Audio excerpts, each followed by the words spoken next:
नगर परिषद सुपौल के सभागार में मुख्य पार्षद राघवेंद्र झा की अध्यक्षता में साधारण बोर्ड की महत्वपूर्ण बैठक आयोजित की गई। बैठक का उद्देश्य नगर क्षेत्र के समग्र विकास, नागरिक सुविधाओं में सुधार और प्रशासनिक व्यवस्थाओं को सुदृढ़ करना रहा।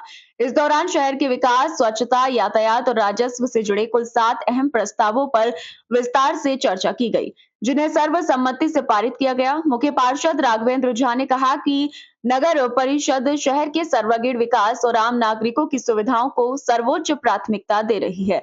इसी क्रम में होर्डिंग टैक्स से संबंधित नियमों को अधिक पारदर्शी और प्रभावी बनाने पर सहमति बनी, जिससे नगर परिषद की आय बढ़ेगी और अवैध होर्डिंग्स पर नियंत्रण संभव हो सकेगा। बैठक में शहर में बढ़ती ट्रैफिक जाम की समस्या पर भी गंभीर चर्चा हुई।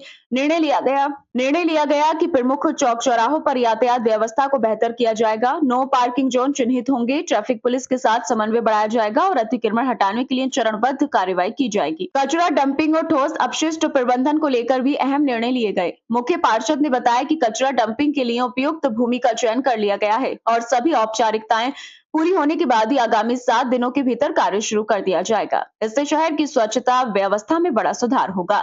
इसके अतिरिक्त शहर के प्रमुख चौक चौराहों और प्रवेश द्वारों के सौंदर्यीकरण, बेहतर लाइटिंग, हरियाली, साज सज्जा और यातायात संकेतक लगाने पर भी सहमति बनी। बैठक में सफाई व्यवस्था की नियमित निगरानी, कर्मचारियों की जवाबदेही तय करने और नागरिकों को स्वच्छता के प्रति जागरूक करने पर भी जोर दिया गया। बैठक में कार्यपालक पदाधिकारी अरविंद कुमार सिंह, उप मुख्य पार्षद राजिया प्रवीण, स्वच्छता पदाधिकारी शालू सिंह, नगर प्रबंधक निशा प्रवीण, उच्च वर्गीय लिपिक असजद आलम सहित सभी पार्षद उपस्थित रहे।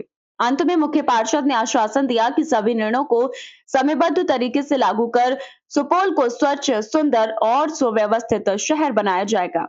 सुपौल से अख्तरुल इस्लाम की रिपोर्ट। बोर्ड का आज बैठक हुई चुनाव के बाद से। जैसे आप लोग जानते हैं कि आचार संहिता के बाद से पहला बैठक है हमारा बोर्ड का यहाँ पे हुआ आज, जिसमें लगभग में 7 एजेंडे थे। तो सभी एजेंडाओं पे बातचीत हुई। साथ साथ में अगर देखा जाए तो राजस्व वृद्धि के लिए ही मेनली हम लोग इसके लिए बैठे हुए थे कि शहर में हर वार्ड से राजस्व की जो होल्डिंग टैक्स, बाकी टैक्स जो हम लोग नगर परिषद को आता है वो कम आ रहा था, तो उस पर चर्चा हुई। उसके लिए टेंडर भी हुआ है और जो लोग टेंडर में डालते हैं, जिस एजेंसी को मिलेगी उसको दिया जाएगा। इसके अलावा था इंक्रोचमेंट पर बातचीत हुई। अभी इंक्रोचमेंट चल ही रहा है। हमारे पीएम सर के संज्ञान में सब बातें उनके द्वारा कही हुई बातें जितनी कुछ हुई, जहाँ इंक्रोचमेंट की समस्या थी हम लोग कर ही रहे हैं। अगला था कि कुछ हमारे यहाँ जो डंपिंग साइट है नहीं है, उस पर लैंड परचेजिंग के लिए बातचीट हो रही थी। तो उसके लिए हम लोग EOI किए हुए हैं, 3 लोग उसमें भाग लिए हैं। अगला प्रोसेस के लिए हमने डीएम सर को लेटर दिया हुआ है, जिसमें कमेटी गठित की गई है।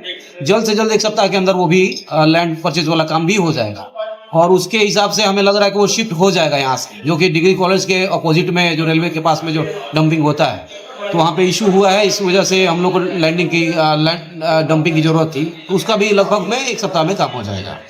अगला था दुकानदार, जो दुकान है यहाँ नगर परिषद के द्वारा जितना भी बंदोबस्ती हुआ है, उस पर भी रेट का बात हुई है।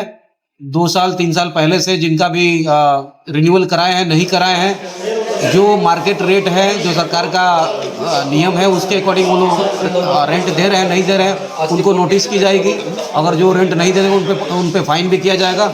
ये सब विभिन्न एजेंडे थे जिसमें सब तरीके से सभी लोगों ने चर्चा किया और बहुत ही अच्छे से सभी माननीय वार्ड पार्षद, हमारे माननीय अध्यक्ष जी और उपाध्यक्ष, सब लोग के नज़र में ये मीटिंग सफल हुई। इसके लिए मैं बहुत बहुत धन्यवाद बोलता हूँ। Thank you so much.